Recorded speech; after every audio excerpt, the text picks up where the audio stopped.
ஆண்டவரும் இரட்சகருமான இயேசு கிறிஸ்துவின் ஈடு இணையற்ற நாமத்தில் அன்றன்றுள்ள அப்பம் வாசகர்களுக்கு எங்கள் அன்பின் வாழ்த்துக்கள். 2026 ஆண்டு மார்ச் மாதம் 6ஆம் தேதி வெள்ளிக்கிழமைக்குரிய தின தியானம். இன்றைய தலைப்பு பெரிய அன்பு.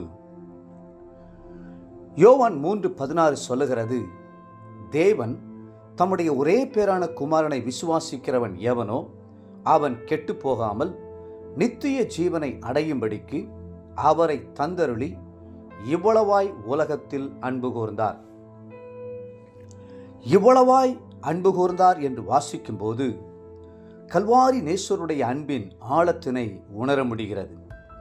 அந்த அன்பின் ஆழத்தினால் அவர் நமக்காக மனுஷனாகி பாரமான சிலுவையை தூக்கி கொண்டு நடந்து தன்னுடைய கடைசி சொட்டு இரத்தத்தையும் ஊற்றி கொடுத்தார்.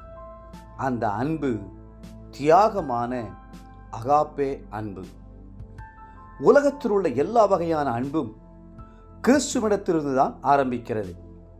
அவர் தன்னுடைய அன்பினால் இந்த உலகத்தை சிருஷ்டித்ததுடன் சிருஷ்டிகளுக்குள் அந்த அன்பை வைக்கவும் செய்தார். பறவைகளின் உள்ளத்தில் அந்த அன்பை வைத்து இளம் குஞ்சுகளை நேசிக்கும்படி செய்தார். மிருகங்கள் உள்ளத்தில் அன்பை வைத்து குட்டிகளுக்கு பால் கொடுக்கும்படி செய்தார்.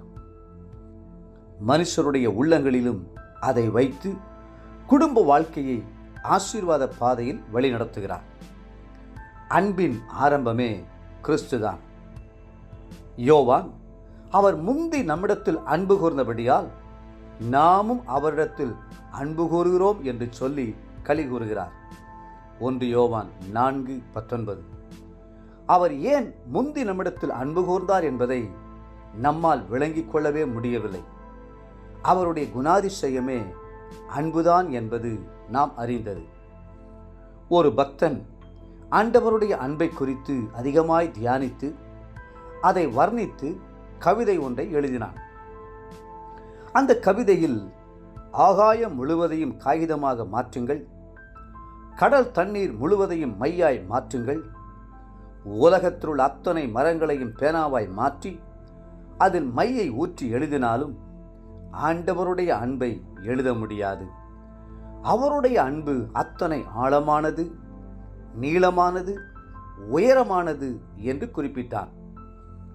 அந்த அன்பின் மகத்துவத்தை அப்போஸ்தலனாகிய பவுல் தன் வாழ்க்கையிலே உணர்ந்தார்.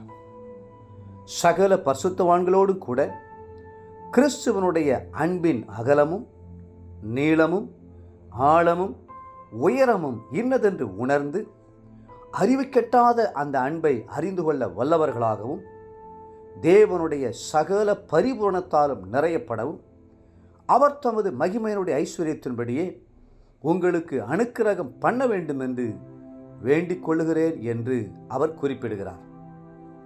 எபேசியர் 3ஆம் அதிகாரம் 18-19 தேவனுடைய சர்வ வல்லமையும் மனுஷனுடைய எளிய நிலைமையும் ஏசாயா தீர்க்கதரிசி ஒப்பிட்டு பார்த்துவிட்டு, இதோ ஜாதிகள் ஏற்றச்சாலில் தொங்கும் துளி போலவும் தராசிலே படியும் தூசி போலவும் எண்ணப்படுகிறார்கள், இதோ தீவுகளை ஒரு அணுவைப் போல தூக்குகிறார் என்றார். ஏசாயா 40:15. தேவ பிள்ளைகளே, தராசிலே ஒட்டியிருக்கும் தூசியை போன்ற ஒரு மனுஷனை கர்த்தர் தன்னுடைய உயிரினும் மேலாக நேசிக்கிறார் என்றால் மனுஷன் மேல் தேவன் வைத்திருக்கிற அன்பு எவ்வளவு பெரியது.